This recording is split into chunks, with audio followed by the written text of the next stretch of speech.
एक रीडिंग है नेपाल के पीएम के ऊपर एंड मेरा काफ़ी इंटरेस्ट रहता है नेपाल पॉलिटिक्स में। एंड जो ये जेंजी का भी आंदोलन हुआ था, इसको मैंने इन मैनी वेज प्रिडिक्ट किया था और मैंने मैट्रियार्कल एनर्जी के बारे में भी बोला था कि नेपाल में जब फर्स्ट फीमेल पीएम बनी थी तो मैट्रियार्कल एनर्जी स्ट्रॉन्ग हुई थी और मेरे हिसाब से उन्हीं को पीएम बने रहना चाहिए था। But I don't know what happened और एक पूरा आंदोलन हुआ। अब ये जो मेरी रीडिंग है इसमें आपको हैरानी होगी जान के कि कुछ दिन पहले मुझे ये इंट्यूशन, ये एक डाउनलोड आया था कि बलेन Shah will not get support from the same Gen Z crowd that actually put him over there and made him a PM। और अभी मैं आपको कहना चाहती हूँ ये लिटरली हो रहा है और इसमें कोई सुधार नहीं आएगा, उनकी मुसीबतें और बढ़ती ही जाएंगी। और जेंजी का क्या है, जेंजी में एक क्वालिटी है अच्छी, वो अपनी गलतियों को एक्सेप्ट कर लेते हैं, इसीलिए जेंजीज को लोग पसंद करते हैं कि वो अपनी गलती सुधारना चाहते हैं। And Gen Z is going two point two this fact कि उन्होंने बलेन पे ट्रस्ट किया एंड बलेन इज़ बिट्रेइंग देयर ट्रस्ट, क्योंकि कुछ उनकी चीज़ें ऐसी जिसमें हद से ज़्यादा रिस्ट्रिक्शंस हैं।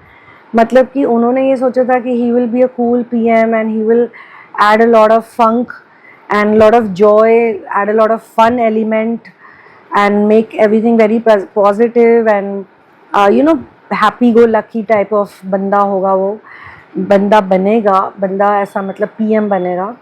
But Gen Z is disappointed and their disappointment will grow.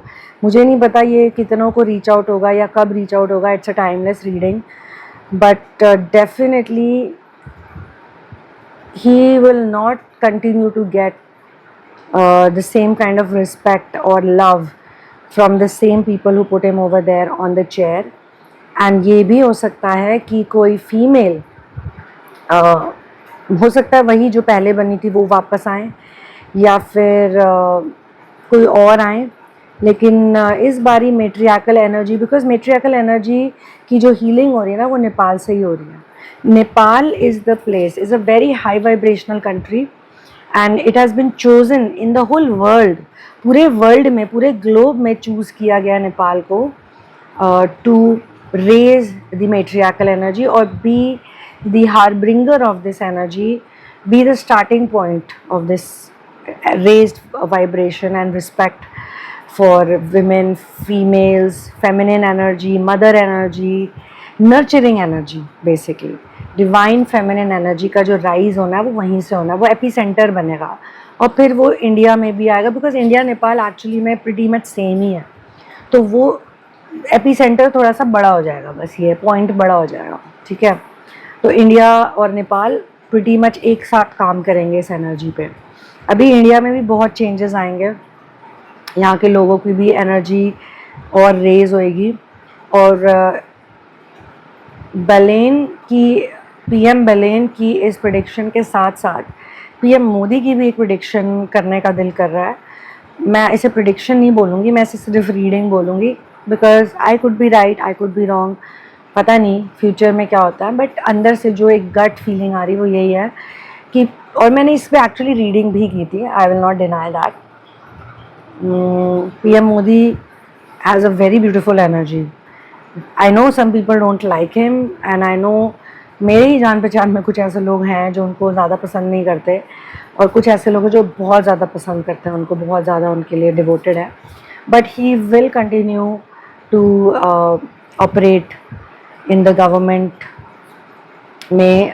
PM के बाद जैसे उनका टर्म कंप्लीट होगा, he will either become the president of this country, because जो भी नेक्स्ट पोस्ट उनके लिए अप्लाई होती है, जो भी उनको सूट करती है आफ्टर पीएम, वो उनको दी जाएगी, या वो एक बहुत इंटरेस्टिंग कोई ऐसा रोल लेंगे, कोई बहुत ऐसा पोस्ट लेंगे जो ग्लोबल लेवल पे बहुत अच्छी होगी, बहुत हाई होगी, या इंडिया में करेंगे ऐसी हाईएस्ट पोजीशन पे जाएंगे, या कोई ग्लोबल ऐसी चीज़ होगी जिसमें कि वो मतलब और उनका नाम होगा और वो दुनिया में छा जाएंगे।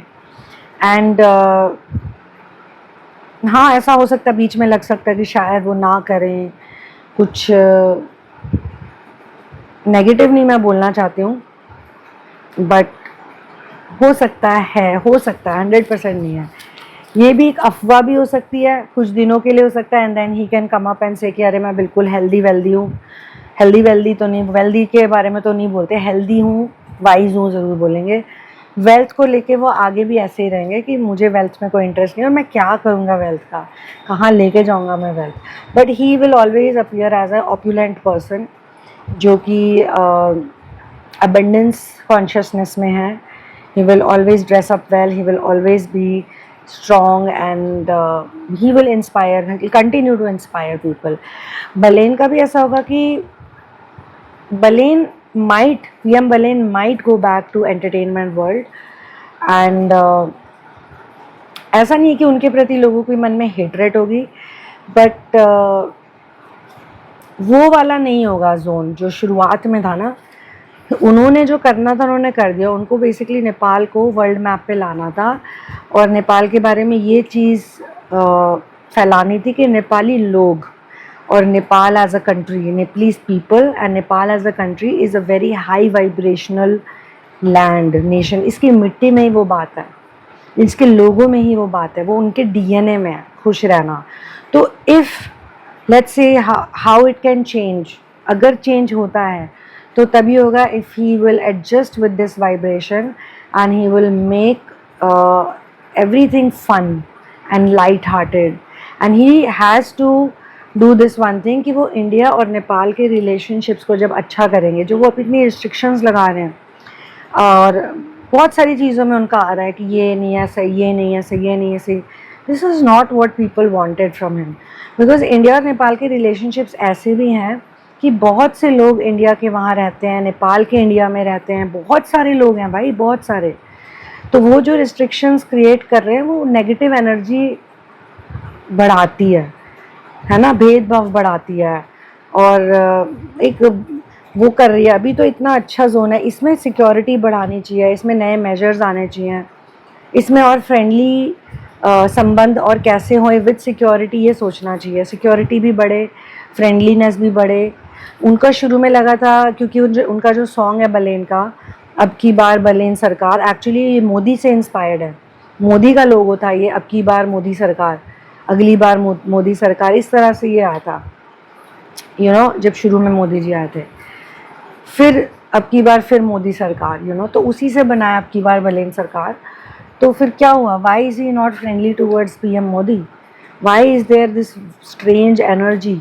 लोग ये चीज़ पिक कर रहे हैं love. Gen Z is all about love. Gen Z is all about congeniality. Gen Z is all about joy, spreading joy. प्यार प्रेम बांटने आए हैं। Gen Z प्रेम बढ़ाने के लिए इस धरती पे आए हैं, हाई वाइब्रेशन करने के लिए आए हैं। सो इफ़ ये चीज़ में करेक्शन हो जाता है और इंडिया नेपाल के रिलेशनशिप्स बहुत अच्छे हो जाते हैं, बहुत फ्रेंडली हो जाते हैं, प्रीटी मच एक जैसे नेशन, एक जैसे बन जाते हैं, जैसे बहुत ऐसे पड़ोसी बन जाते हैं जो कि बिल्कुल एक फैमिली जैसे हो, तो इनको सपोर्ट मिलेगा। Otherwise someone else will replace. And मुझे जो एनर्जी फील हो रही रिप्लेसमेंट की, वो मेट्रियाकल एनर्जी फील हो रही है। It will probably a female who would lead this role, most probably it can be. तो या तो बलेन अपने अंदर फेमिनिन और नर्चरिंग एनर्जी को बढ़ा दें और उनकी टीम में भी वो एनर्जी बढ़े, और जैसे वो हैं फंकी, जैसे वो रैप करके आए, जैसे वो डांस कर रहे थे, मतलब वो उनकी फेमिनिन एनर्जी थी जिसको इतना लोगों ने पसंद किया, और अब वो सडनली एक पेट्रियाकल रोल में दिख रहे हैं, which is not being appreciated and it is not a match, it is a mismatch to what planet earth is going through. Like Modi ji को क्यों लोग पसंद कर रहे हैं, बिकॉज वो फेमिनिन्स को बहुत, फीमेल एनर्जी को बहुत सपोर्ट करते हैं, और उन्होंने पिछड़े वर्गों की फीमेल एनर्जी को, जो डिस्टॉर्टेड थी, जो बेचारे मोड में थे, उनको बेचारों को निकाला है। बहुत सी ऐसी चीज़ें करी हैं। अब again I will not go very deep into it, because मुझे पता है कई लोग आ जाएंगे लड़ने कमेंट सेक्शन में, क्योंकि यार एक इंसान है, जितना वो कर सकता उतना ही करेगा। This is not to support anyone, this is not to defend anyone, my job is just to read the energy. मैं यहाँ पे एक एनर्जी रीडर का काम कर रही हूँ कि प्लानट अर्थ का जो ये अभी चल रहा है, हम लोग इस वक्त असेंडिंग द्वापर में हैं, ठीक है, चढ़ते द्वापर में, द्वापर पहले जो महाभारत का टाइम था, श्री कृष्ण जब आए थे वो उतरता द्वापर था, ये चढ़ता द्वापर है. So descending Dwapar is different, ascending Dwapar is different. इसमें फेमिनिन एनर्जी का राइज होता है. तो जो भी पृथ्वी की इस फेमिनिन ऊर्जा को पुश करेगा वर्ल्ड में, वही आगे बढ़ेगा. ठीक है. सो यस, सीता माँ को धन्यवाद, राधा जी को धन्यवाद, क्योंकि उन्होंने बहुत संघर्ष किया था. पार्वती जी ने, सती पार्वती, सीता माँ, द्रौपदी, राधा जी, और इन्होंने बहुत संघर्ष किया प्लैनेट अर्थ के लिए, बहुत त्याग किए.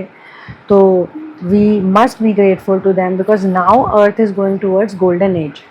Golden age is all about equality, love, unconditional love, long life, less diseases. आगे आगे जाते जाइए तो डिजीजेस कम हो जाएंगी, लाइफ स्पैन बढ़ती जाएगी.